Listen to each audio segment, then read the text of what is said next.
purpose, and lead an overcoming life.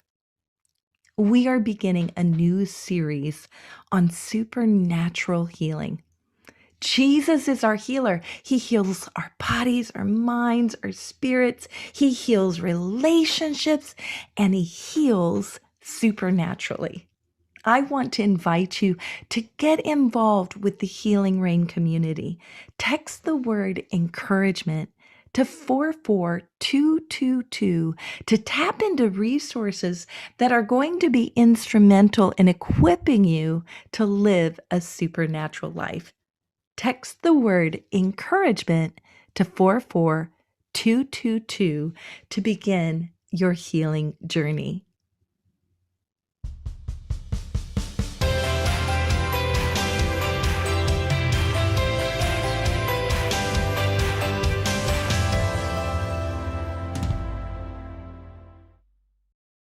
I'm really excited about Ken Fish being on Healing Rain today. I first heard about Ken from Stuart Gurney, who was a part of our congregation, and he talked about his friend Ken, and he was like, God is doing such a work in this man. It's like a fire hose of God's power. And so as I learned to know Ken, I learned that he had a background in business and high finance. And he also had the incredible privilege of being a part of the Vineyard movement in the early days and was a ghostwriter for John Wimber, which I think is really cool. And right now he's moving in consulting with congregations, which means he travels all over the world. And it's exciting that he has his first book coming out called A Modern Diary of Signs and Wonders. So welcome, Ken. I'm so glad you're here on Healing Rain. Thanks. It's great to be here with you. Well, as we were talking earlier, you had a dramatic encounter with God through seeing the healing of your mom. Can you share with us just the background of that? Yeah, it was really the thing that I would say helped me cross the line into the healing ministry. My mother, well, let me, before I even tell you the story, I'll just say this. I had been involved in several churches and church movements where everybody believed in healing, at least notionally, meaning in their head, but very few people could actually point to anything that they knew was a healing that God had performed. And so, we prayed, quite seriously for people to be healed. But again, most of the time, we couldn't really point to any real fruit. And I'm sure there would be many who would be listening to this podcast who would have had experiences like this. And if you have had that experience, you know how incredibly frustrating it can be, not just because your loved one or your friend isn't getting healed, but also because you sit there and you go, but it's right here in the Bible. How come it's not happening and not working? So it starts to play games with your mind. And of course, some people want to take that and say, well, you see, it's not really true. In fact, maybe the Bible's not true. In fact, maybe God doesn't exist. They can sort of expand on it as much as they want.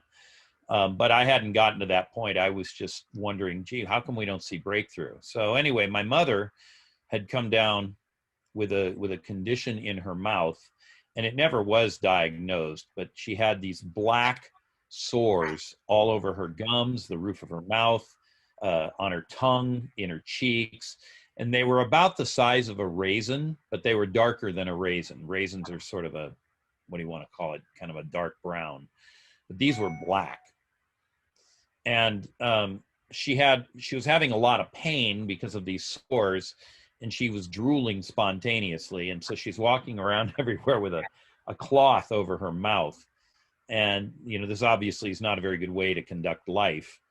So anyway, I told her, let's go to this Vineyard church. It was the one that John Wimber was pastoring, which at the time was located in Yorba Linda, California. It later moved to Anaheim, and ever since then has been known as the Anaheim Vineyard. But anyway, in those years, it was still the Vineyard of Yorba Linda. So I took her out there for a night service, and I don't remember what John preached on, but he preached. The worship was nice. We went into what they called the back room for ministry, and a couple of people came up and prayed with my mom. And it was the most amazing thing because, like I said, she had this cloth over her mouth, and she was, I would say, moaning and whimpering. And crying might be the next stage up, so she wasn't quite all the way to an ongoing flow of tears, but she was in a lot of distress. And anyway, so these people asked us what was going on. We told them everything we knew, which wasn't much, except that these sores had come up unexpectedly, and my mother was in great pain. And so anyway, they prayed, and I want to say it was in under 30 seconds, but for sure under a minute. These sores literally vanished in front of our eyes. And when I say literally vanished, I mean take that absolutely at face value. These sores that were about the size of raisins and were all over her tongue and the inside of her cheeks and on her gums, they just vanished. And all the pain stopped, and she quit drooling. And that was kind of the end of the problem.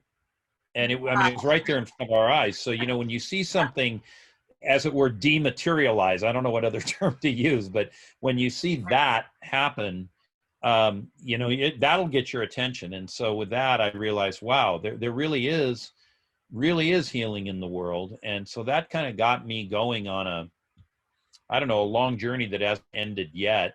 Yeah. Yeah. Looking for people to find healing, so looking to see people get healed of things that are terrible and destroy their lives and inconvenience them and humiliate them and on and on. I love that story because the reality is there was just a fresh wave of the Spirit. John would call it a third wave. And here Wayne and I were planting a church in Nashville, Tennessee, and we were reading all of John Wimber's books. And we took all of our elders to one of the meetings that he's led. And he did such a good job of teaching others to minister healing. And right.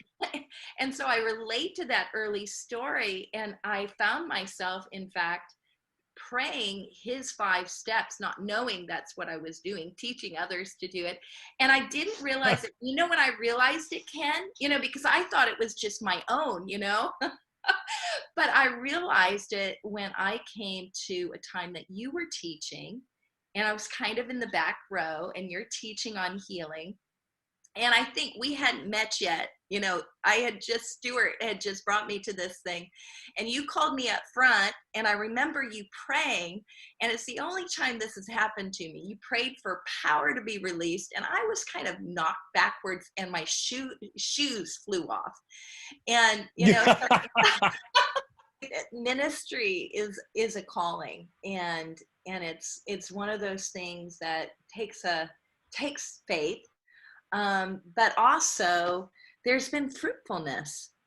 And one of the things that I appreciate about your ministry, Ken, is I appreciate the methodical teaching of the Word of God on healing.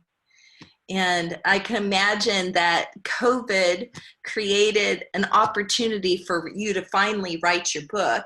It kind of grounded you for a little while, forced you to put it on, into writing. And what are some of the things that, as you've kept a diary of your own life, of signs and wonders that you've experienced, starting all the way back with your mom, what have been some key things that you have seen God do in the miraculous? And what have you learned on this most recent 10-year part of your life? Wow. Well, that's like 5 questions. I know it is. I know. So choose one. Well, I remember as a kid having unusual things happen. I wouldn't say all the time, but from time to time. And one of the more dramatic ones, again, my mother's involved in this story. My father died when I was young, and just the two of us, my mother and me.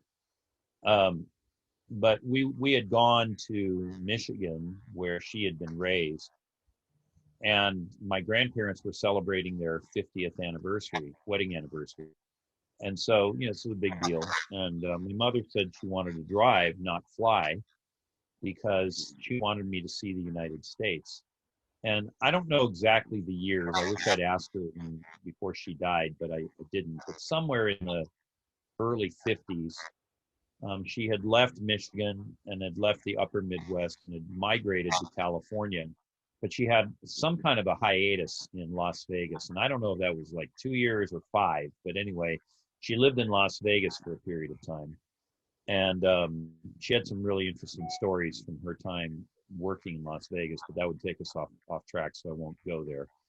Anyway, we'd gone and done this trip to Michigan. We were now driving back to California, and my mom said, "I want to stop in, Las Vegas, and I want to gamble."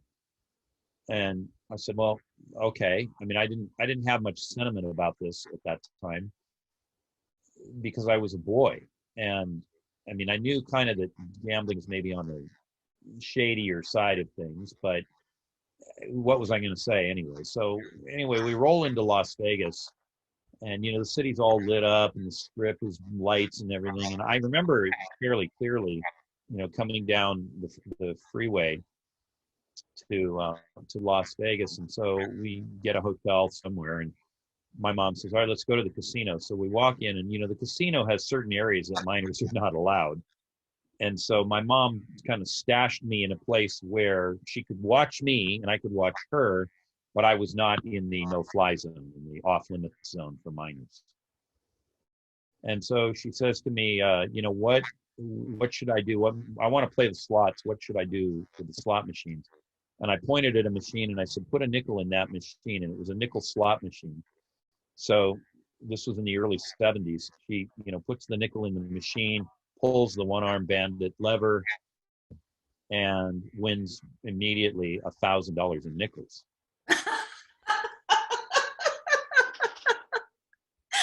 So that was kind of different. Yeah. And she gave you what credit. that did, Yeah. yeah, she did. And what it did was it paid for our trip to Michigan and back, all the gas, the hotels, driving across the country. I mean, right there. I know for some people, they're going to say, I have a theological problem with the idea that God would, do something like that. But I'm just telling you, this is what happened. And anyway, so after that, she said, well, now I think I'd like to play roulette. And I said, well, go play on that table over there. And I pointed at a table where, I could see her and she could see me. And I didn't even know what roulette was. I mean, I literally had no idea. I'm just a boy. But I said, I'm seeing these numbers. So I gave the numbers. I don't remember what they were. But anyway, I gave her the numbers. And well, she knew what they were because she'd lived in Las Vegas. And apparently she'd done some amount of gambling when she'd been working there as a nurse. So anyway, she put money on those numbers and the croupier, spun the wheel. And next thing you know, she won $5,000 on the roulette table. And so with that, my mother and I were escorted out of the casino by the management. So, but, she was a widow and she had a young boy, and I don't want to make too much of this, and I certainly don't want to in any way legitimize gambling, but in some ways it was like the widow of Zarephath, that in his own kind of strange way, God provided for her with this oil that wouldn't run dry. It just happened that ours was in a casino. I want to be clear, I've not done anything like that since.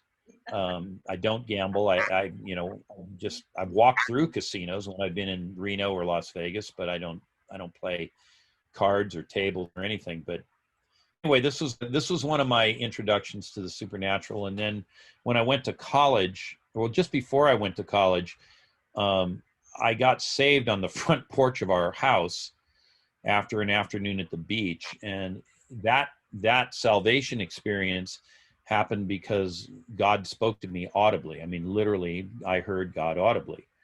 Well, not everybody can say that, and I don't think that makes me better than anybody. It just is the way it rolled. But anyway, so I got saved, and then I went off to college. And during my sophomore year in the autumn, so it would have been the fall of 1979, I got up one morning, it was October, and the leaves were changing. They were all, reds and yellows, and there were still a few green ones around. And there was a pretty hard frost on the grass. And I got up, and I was going to go to class, but as I got up, I had an open vision that just opened before me, and I saw fiery letters about 2 feet high or so, and maybe 3 inches thick, and they were burning and on fire. And the field of the vision was about the extent of your peripheral vision over here. And no matter where I looked, up, down, closed my eyes, I could see it. Open my eyes, I could see it. It was just one single word. It said seminary. Did you go? Did you obey? Reluctantly. I wanted a career in business. I didn't really want to do this, but I mean, there was no denying, as Paul says, I was not disobedient to the heavenly vision. So I began requesting catalogs from several seminaries. And, in those days, you didn't go online. It didn't exist to go online. Right. So, I mean, I literally was mailing away for catalogs, and they would mail them to me, and then I'd, look them through. So I finally was admitted to a couple of them after winnowing down where I was going to apply.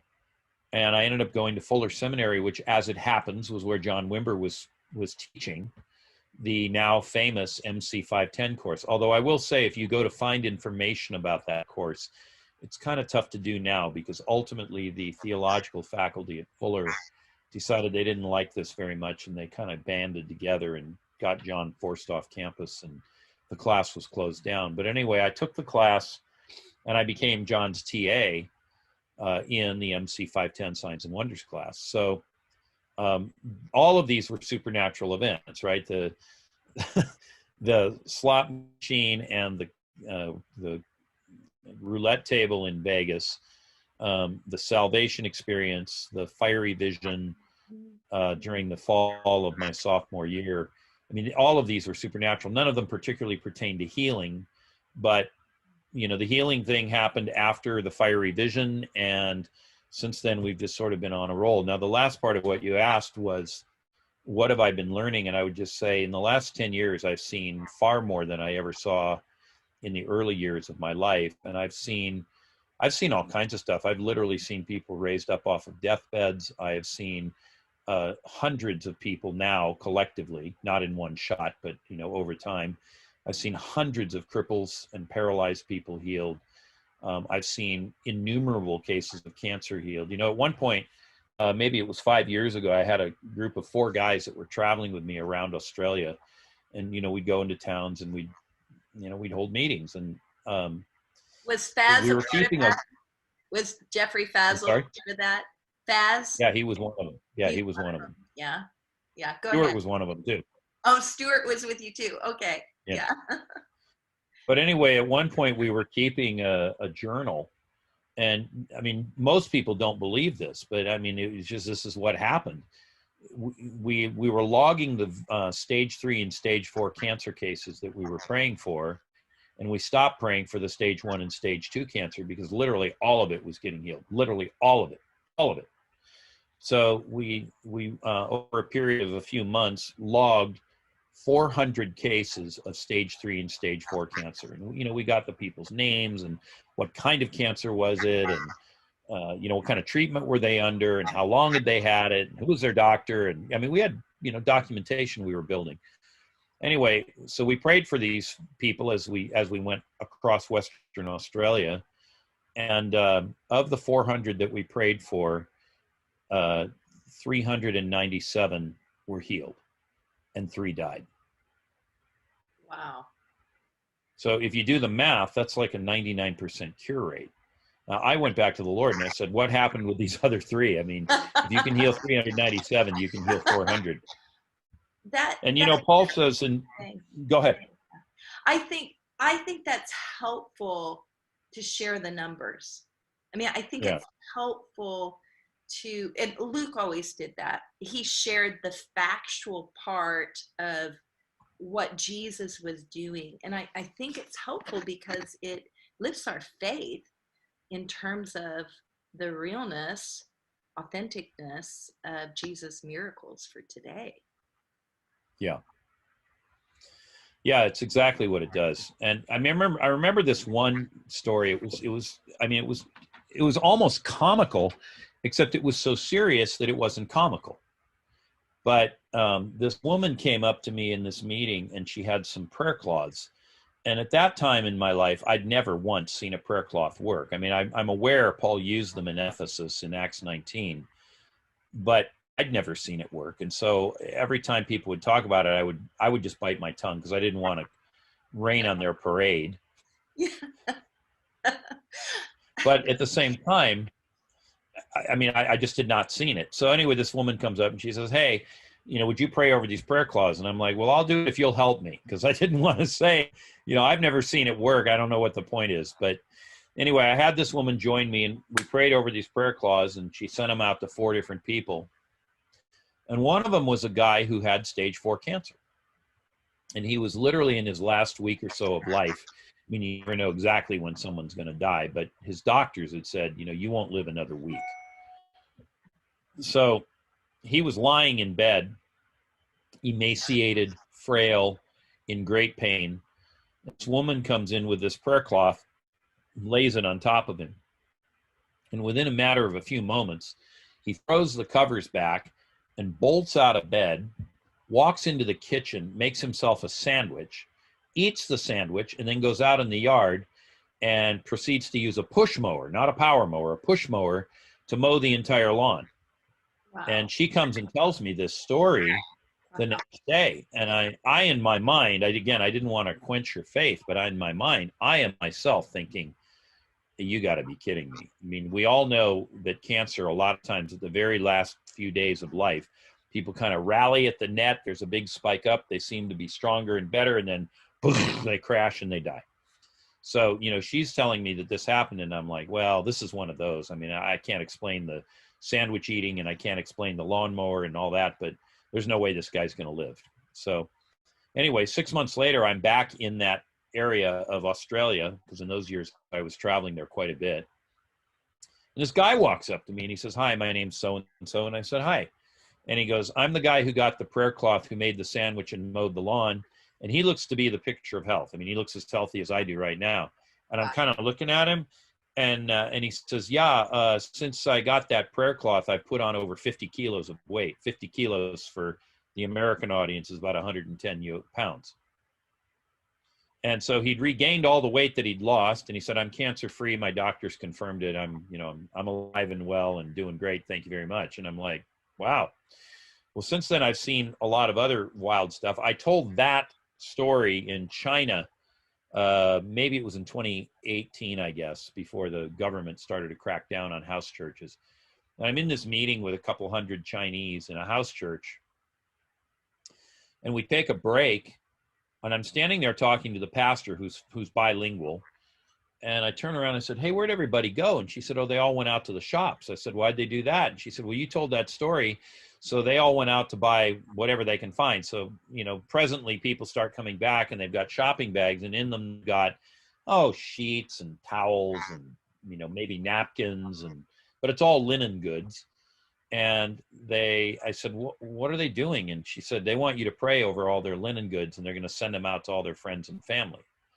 So they start unwrapping all this stuff and throwing it on the floor, and this big pile forms in the middle of the floor. And I mean, when I say big pile, I'm about 5'9", and it came up to my chest. So that would be 4+ feet high. And anyway, so they all want me to pray over all these cloths and sheets and towels and everything else they bought. And I said, "Well, I want all you to join me in this." And so literally people are falling on the pile, on the mountain of linen, and everybody's kind of got their hands out. And those that didn't get to lie down on top of it, they're putting their hands in, between bodies and laying hands on all these cloths. So we pray over the cloths and, ask God to put his spirit on them and send them out for people to be healed. And then later we got reports back, and more than 600 people all over China had been healed from those prayer cloths. More than 600 people all over China. So you wanted to know kind of what we've been seeing. I mean, we've seen all kinds of crazy stuff. It's a lot of times I'm almost hesitant to talk about it because I know people won't believe me, but God is really on the move with healing. God is really on the move.